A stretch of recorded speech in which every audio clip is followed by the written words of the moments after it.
আসসালামু আলাইকুম, সবাই কেমন আছেন? তো দেখতে পারতেছেন আমার ছাদের হাউজের অবস্থা।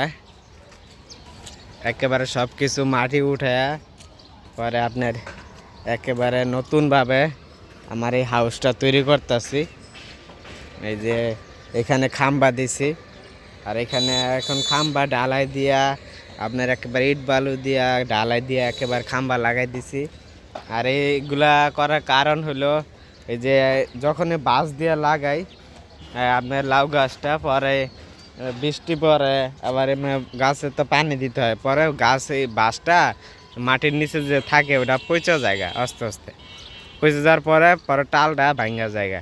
এই জন্য এবার নতুনভাবে ইটা করতেছি, হাউসটা একেবারে নতুনভাবে শক্তভাবে টাল দিতেছি যাতে কোনো টাল যে নষ্ট না হয়। লাউ চাষের পরে লাউ ঝুলা থাকে, লাউ মাটির মধ্যে পইরা থাকে, সবসময় লাউয়ের টালটা নষ্ট হয়ে যায় বাঁশ দিয়ে দিলে। এই জন্য চিন্তা ভাবনা করলাম যে একেবারে অনেক শক্ত মানে একটা পার্মানেন্ট লাউয়ের টাল দেওয়ার চেষ্টা করতেছি।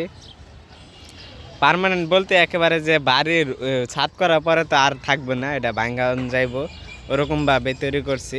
মানে হালকা পাতলা যতদিন না ছাদ করা হইব এতদিন এভাবে লাউ টাল দিয়ে দুই পাশে দুইটা খাম্বা দিছি। আর এই যে এখানেও দেখেন এই যে এটা ছোট করে হাউস তৈরি করছি, তিনটা ইট দিয়া তিন কোণের করে। এটার মাঝখানে আপনার লোহাগুলো আছে না, লোহা বড় 7 ফিটের লোহা অর্ডার দিছি, লোহার রডের মতন বড় মোটা ওরকম অর্ডার দিয়ে এখানে পরে এই মাঝখানে দিয়া ভিতরে ঢালাই দিয়ে পরে আপনার দুইটা বানিয়ে রাখছি।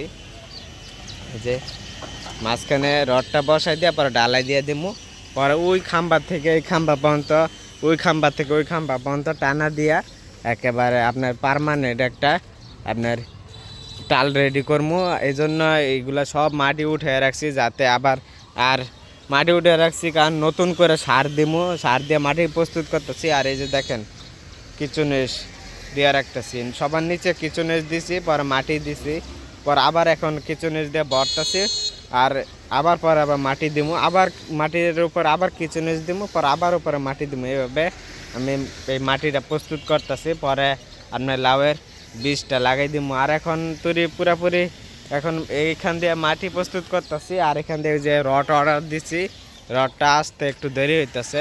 বড় লোহার পাইপের মতন অনেক শক্ত লোহা অর্ডার দিছি, পর আপনার আর কোনো সময় টাল ভাঙানোর কোনো ভয় থাকতো না।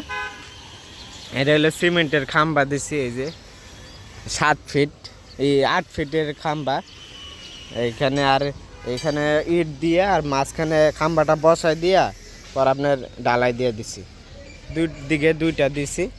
এবার লাউয়ের গাছের টাল কোনো ভাঙ্গার সম্ভাবনা নেই, লাউ সুন্দরভাবে দিয়ে থাকবো। আর আমার ছাদ বাগানে পুরা ছাদ বাগানেই টমেটো চারা লাগানো।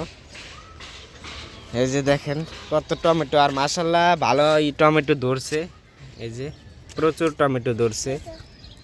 এই যে কত টমেটো, সবটি গাছের মধ্যে টমেটো ধরছে, একটা গাছও টমেটো ছাড়া নাই, এক এক জাতের টমেটো।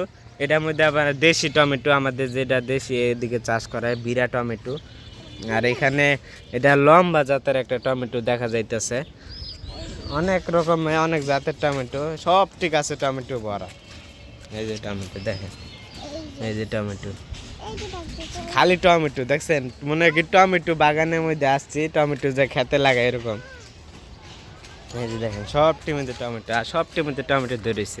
এটার মধ্যে আবার দেখেন গোল, এটার মধ্যে আবার লম্বা, এটার মধ্যে আবার দেখেন মিষ্টি কুমড়া, মানে জালির মতন, মানে কলসির মতন একটা সিস্টেমের। আবার এখানে হইলো অন্যরকম, এক একটা এক এক রকম। আর এই যে দেখেন, আর এইখানে দুইটা, একটা আনারস কিনে আনছিল অনেকদিন আগে, পর আনারস লাগাইতেছি, এখন দেখি দুইটা মুখ বাড়ে গেছে। গাছটা হইলে তো ভালোই, ফল যদি ধরে। আর এই যে দেখেন টমেটো, সব ঠিক আছে, টমেটো ধরেছে। আপনার দূরের থেকে দেখাই কতগুলো টমেটো। এই যে এখানে 3টা ক্যারেট, আর এদিক দিয়ে অনেক। এই যে দেখছেন পুরা বালতি লাইনভাবে দেখেন, দেখছেন কত সুন্দর একটা সবুজ, আর গাছগুলো হয়েছে একেবারে সবুজ। সার দেওয়া হইলো তরল সার, আমি যে লিকুইড ফার্টিলাইজারটা দেই ওই তরল সারই দিই।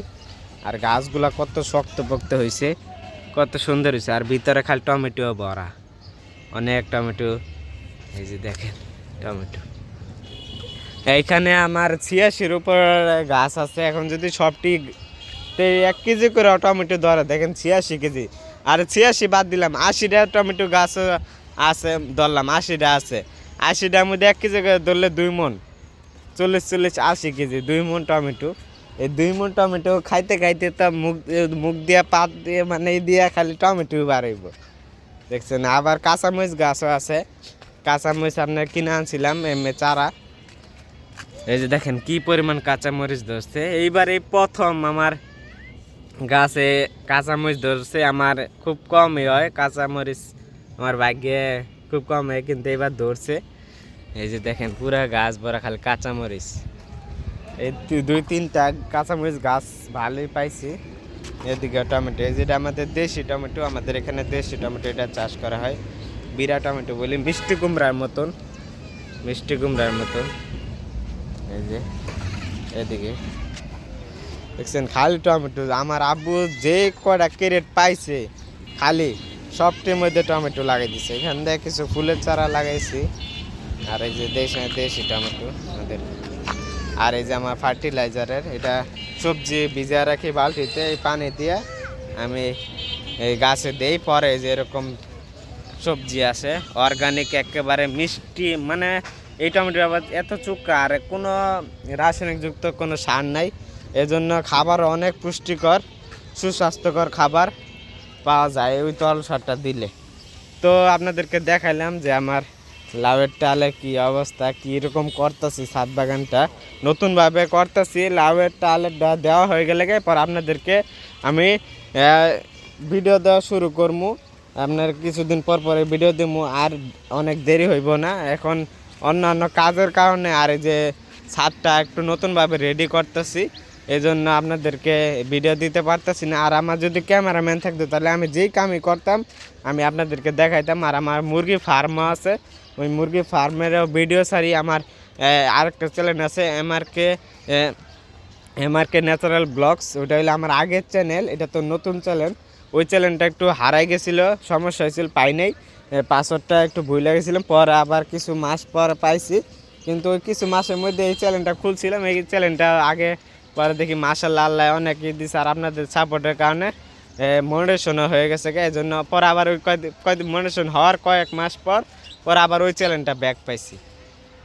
তো এখন দুটোটা চ্যানেল এই করতেছি, ওটার মধ্যে আপনার মুরগি ফার্মে ভিডিও ছাড়তেছি, আর এটার মধ্যে কৃষি ভিডিও, মানে দুটোটাই মিক্স করে আসবে। ওটা তো আসবে, এটা তো আসবে, দুটোটা মিক্স করে। তো আপনারা দেখবেন ওই চ্যানেলের আপনার চ্যানেলটা আমি ডিসক্রিপশনে দিয়ে দেবো, যা ভিজিট করে দেখতে পারেন। আর এটা আমার মাছের হাউস, মাছের হাউসে এটার মধ্যে বড় বড় মাছ আছে। একদিনকা আপনাদেরকে আমি দেখাবো।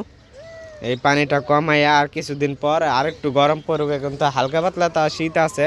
গরমটা যদি বেশি পরে রোদটা এলে পরে হাউসের পাইপটা নামাই দিলে পানিটা ছাদের মধ্যে পড়লে শুকাই যাবো তাড়াতাড়ি। এই জন্য এই করতেছি না, এখন যদি সারি খুব কমে শুকাইব, এই জন্য এই করতেছি না। আর পানির একটা লাইনের ব্যবস্থা করতে চাইতেছি। পানির লাইনের ব্যবস্থাটা করার পরে আপনাদেরকে আমি এই মাছের হাউসে মাছগুলা দেখাবো।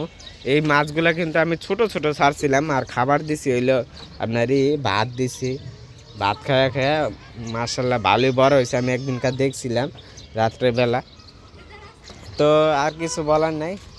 তো সবাই ভালো থাকবেন, সুস্থ থাকবেন, আল্লাহ হাফিজ।